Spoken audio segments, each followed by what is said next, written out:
Roger, copy mission. We live in an age of astonishing advances. Sending at about 0.75 meters per second. Engineers can land a car-sized rover on Mars. Touchdown confirmed. Proceed on Mars. Physicists probe the essence of all matter, while we communicate wirelessly on a vast worldwide network. But underlying all of these modern wonders is something deep and mysteriously powerful. It's been called the language of the universe, and perhaps it's civilization's greatest achievement. Its name? Mathematics. But where does math come from? And why in science does it work so well? Albert Einstein wondered, how is it possible that mathematics does so well in explaining the universe as we see it? Is mathematics even human? There doesn't really seem to be an upper limit to the numerical abilities of animals. And is it the key to the cosmos? Our physical world doesn't just have some mathematical properties, but it has only mathematical properties. The great math mystery. Mathematics, the universe and the human eye. Part 1: Mathematics. What is mathematics? Mathematics underlies the rise of science and technology, and is also a very interesting area of study in its own right. Its pursuit is the rigorous study of patterns, in geometry, in time and space, in nature, in physics, in biology, in industry and commerce, and even in patterns themselves. Mathematics, from Greek mathema, knowledge, study, learning, is the study of topics such as quantity, numbers, structure, space, and change. There is a range of views among mathematicians and philosophers as to the exact scope and definition of mathematics. The first thing we all know is the mathematical universe, because everyone has learned it in school. The mathematical universe, or better known as our heliocentric model, it was calculates from Nicolaus Copernicus, and his heliocentric theory, Galileo Galilei, with his telescope, Isaac Newton, the man with the apple, Albert Einstein, the one that stretches out his tongue, NASA, who those say have been to the moon, and all the other well-known scientists.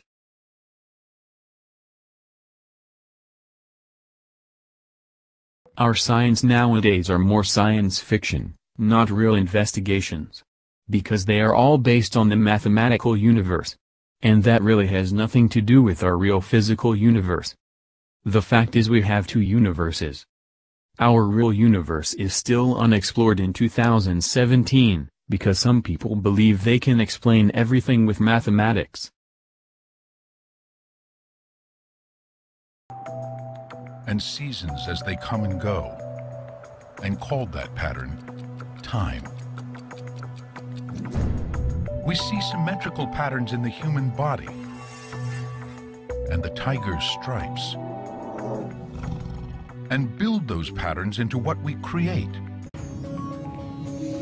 When nearly 200 years ago the planet Uranus was seen to go off track, scientists trusted the math and calculated it was being pulled by another unseen planet. And so they discovered Neptune. Mathematics had accurately predicted a previously unknown planet. I want you to think of any number from 1 to 10. It will be easier for you to choose a number from 1 to 10, but actually I can do it with any kind of numbers. But let's do it now from 1 to 10. So think of any number. You got it? Very good. Now multiply that number by 2. Now add the number 8 to it. Very good. Now the total number divide by 2. You got it? Very good. Now subtract the number you thought of. Good job. So tell me what you got. Yes, it's correct. It's 4. You're good at mathematics, man. I like your mathematics, it's very good, very impressive. Now, you have found that you don't have to calculate? The prediction is given when the number is called. And this number is then divided by 2. Your thought number and your calculation, nothing means, is only mathematics. Mathematics is only an invention of man himself. Like one two-side jacket which I turn around as I want, it is always the same jacket and I'm always properly dressed for every occasion. By this I mean, I can calculate everything you want, I can prove to you with mathematics all my facts. Because we humans have invented mathematics, so it is so familiar to us and we use her for mathematics just everything you can imagine. What if mathematics has nothing to do with nature, we only want to see it because it harmonizes very well? But we human are a product of nature ourselves and we have invented mathematics, which is perhaps the reason that it fits so good together. At least a part of us is a product of nature, I hope so. But is mathematics an absolute truth? It is very usual to say there isn't an absolute truth, but would it be valid for mathematics? I mean, it's very easy to see that 4 plus 4 equals 8 is correct, but it uses math to prove that 4 plus 4 is really 8. In a philosophical way, a mathematical adventure. Let's read this article. Is Math True? By Clock Backward. Is Math True? Posted on January 18, 2009 by Clock Backward. Mathematics is often thought to be universally and unassailably true. I have even heard it argued that God, omnipotent though he may be, could not make math false even if he was impulsive enough to try it. Can mathematicians actually prove that math is true? If they cannot, does the fact that math is so useful in solving real-world problems provide evidence of its truth? And, if mathematics is not true, then does that imply that conclusions drawn from it are faulty or suspect? These are some of the questions that I will try to address. The first attempt we might make to prove that mathematics is true is to consider real-world situations where mathematical equations seem to appear. Some examples are: if I have 3 red balls in a bag and add 2 more, the bag will then contain 5 red balls. If I am on a train traveling at 3 miles per hour and throw a ball at 2 miles per hour, measured with respect to the train, then the ball will be traveling at 5 miles per hour with respect to the ground. If I had $3 worth of goods yesterday and borrow $2 worth of goods from you today, then I have $5 worth of goods in my possession. Each of these 3 situations seem to imply the equation 3 plus 2 equals 5. But do they actually prove that the equation 3 plus 2 equals 5 is true? One problem with drawing conclusions about mathematics from these examples is that the number 3 is not the same as 3 balls or 3 hours or $3, and the operator plus is not the same as grouping together balls or combining velocities or aggregating wealth. It is true that 3 plus 2 equals 5 is typically an excellent model for each of these situations. But nonetheless the equation is not precisely equivalent to these situations. It is also true that when we group balls together, by, in this case, placing them in a bag, the procedure generally behaves as though we are performing addition. But now suppose that the objects we are grouping together are made of packed sand, or some other delicate substance.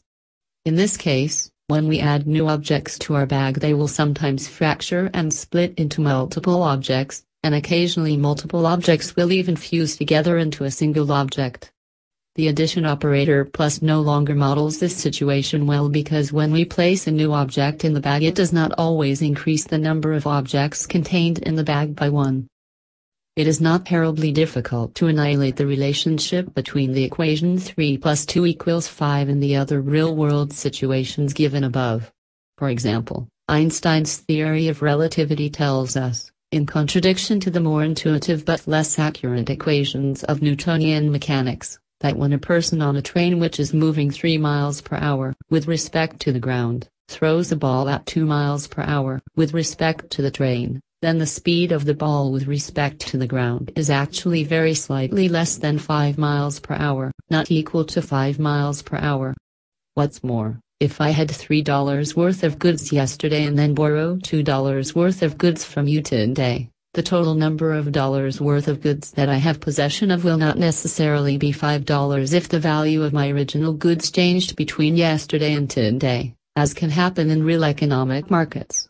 What these examples show us is that the only reason to say that grouping balls or combining velocities or aggregating wealth encapsulates the idea of mathematical addition is because most of the time the addition operator plus provides a good model for these scenarios. We can no more conclude that 3 plus 2 equals 5 is a true statement simply because putting 2 balls into a bag that already has 3 balls generally produces a bag with 5 balls. Then we can conclude that 3 plus 2 equals 5 is false simply because velocities have been proven not to add. In other words, while real-world situations can motivate the equations of mathematics and provide justifications for applying them, they cannot prove that those equations are actually true. We have stared at equations like 3 plus 2 equals 5 so many times in our lives that it can be difficult to consider them with fresh eyes in order to ask ourselves what it really is that they are saying. Clearly 3 plus 2 equals and 5 are not objects in the physical universe. You can go to the zoo and see 3 bears, or see the numeral 3 printed on a sign, or perform arithmetic on paper using the symbol 3, but nowhere in the universe can you find the actual, metaphysical, number 3. This is hardly surprising, since 3 is a concept or idea, not a physical thing. But this line of thought implies that 3 plus 2 equals 5 is a statement about the relationship among the concepts 3, 2, and 5, and not a statement about physical entities that actually exist. But how do we define the word true when it comes to relations among abstract concepts? One possible approach is to say that statements about abstract concepts are true if they follow as logical consequence of the definitions of the concepts themselves. This leads us to ask whether 3 plus 2 equals 5 and all other mathematical statements are simply true by definition as a consequence of our chosen definitions for 3 plus 2 equals 5 and the other mathematical objects. Unfortunately, this question cannot be answered without further qualification. To begin with, what do we mean by mathematical objects, and how do we choose to define concepts such as 3? Various authors have attempted to define mathematics by developing lists of axioms, which are simply assumed to be true, and then proving that the basic mathematical objects, for example integers, and theorems, for example a plus b equals b plus a, follow from these axioms. Unfortunately, there are a variety of different ways that math can be axiomatized, that is built up from basic axioms. Some approaches use sets as the most basic objects, as is done in what is probably the most popular axiomatization, Zermelo-Fraenkel set theory, while others use category theory to provide the basic building blocks, and still other theories attempt to axiomatize only small portions of math, such as Euclid's axioms of planar geometry, Hilbert's axiomatization of Euclidean geometry and the Peano axioms for arithmetic. What is even worse, when it comes to deciding what is true, than having so many conflicting viewpoints for constructing math is that the axioms of these viewpoints are themselves not provably true. If you are willing to assume the axioms of math are true, whatever that means, then all of the resulting theorems that can be derived from those axioms are also true, but the axioms themselves must simply be accepted without proof in order for this process to work. As a matter of fact, if we could prove that the axioms were true, then they would be called theorems and not axioms. As convoluted as this discussion has become, matters get still murkier. Even those mathematicians who agree to rely on a single basic axiomatization, such as Zermelo-Fraenkel set theory, sometimes cannot agree on whether certain extra axioms, such as the continuum hypothesis, which concerns itself with the existence of sets of certain infinite sizes, or the axiom of choice which pertains to being able to select one element from each element of a set of sets, should be added or left out. And to top that off, mathematics, as defined by whichever axiomatization you like, has not even been proven to be consistent, meaning that no one has been able to mathematically demonstrate that the axioms of any single axiomatization do not contradict each other. In fact, Gödel's second incompleteness theorem shows that if mathematics is in fact consistent, then it will not be possible to use math to prove that no inconsistencies exist.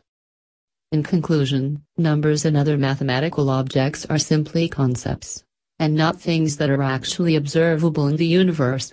So we cannot say that statements like 3 plus 2 equals 5 are true in the same way that we can say that the statement massive objects exert forces on other massive objects is true.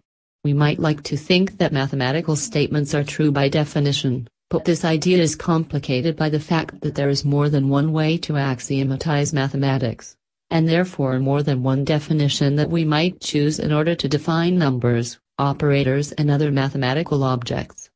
But even if there were truly only one way to axiomatize math, the axioms themselves would still not be provably true.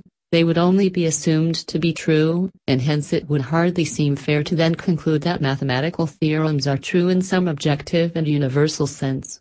These problems are compounded by the fact that we cannot prove that our commonly accepted mathematical axioms do not contradict each other, leading to a still deeper level on which to question the truth of mathematical statements. In the end, while it hardly seems fair to say that math is false, it also does not seem fair to conclude that math is true. Math is probably neither true nor false in the usual sense of those words, though it does undeniably provide extraordinarily useful models for making predictions about what will happen in our physical universe.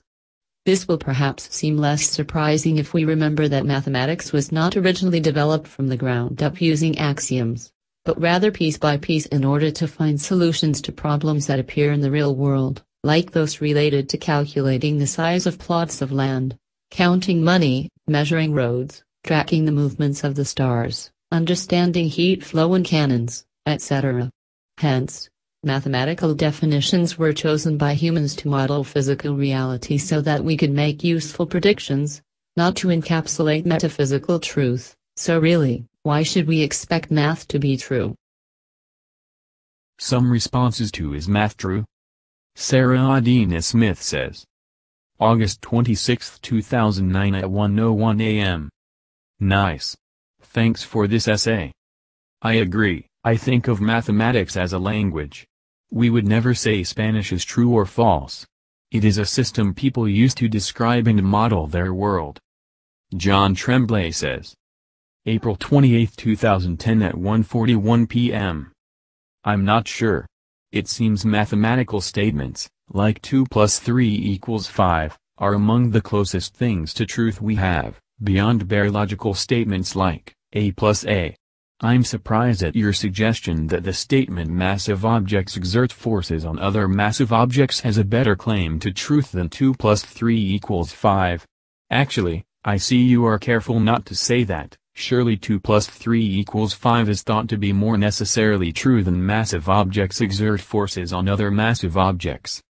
If mathematical statements aren't true, then it is difficult to see what statements could count as true. No? Don says. August 30, 2010 at 8:29 a.m. John. That would be correct. Plug in someone like Hume's radical skepticism into this and you really don't end up with a lot left. My Way or the Pi Way? Says.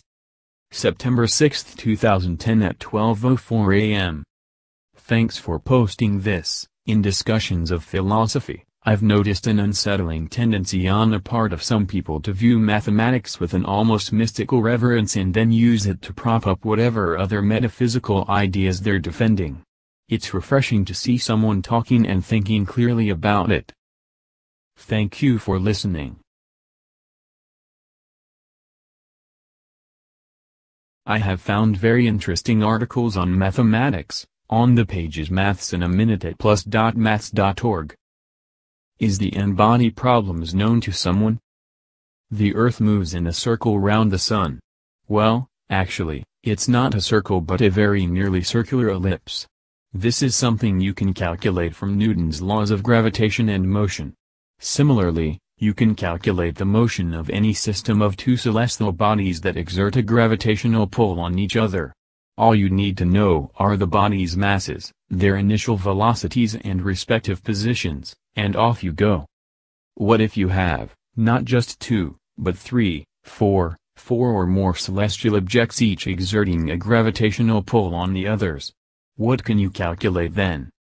The answer is, not very much, at least not in general. The problem of determining the paths that n-bodies will trace out for all future time is known as the n-body problem. And it turns out that when n is 3 or larger, the paths of the bodies generally become horrendously complicated. It has been proven that a neat mathematical formula that describes these paths doesn't exist. See Chaos from Order. By Marianne Freiberger. The reason we can get a good idea of the orbits of the planets in our solar system is that the planets are so small compared to the Sun that the gravitational pull they exert on each other can be neglected. To work out the path of a particular planet, you can only take the pull coming from the Sun into account to get an answer. You can find out more about the three-body problem at Mathematical Mysteries, the three-body problem, and about approaches to solving n-body problems in the video 5 Minutes with Dr. Katie Steckles, featuring the mathematician Katie Steckles. I hope you have my point about mathematics understand. Computers are also technology and pure mathematics. Let's go back to the universe. Or should I better say to the mathematical universe? To be continued.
Thank you for watching.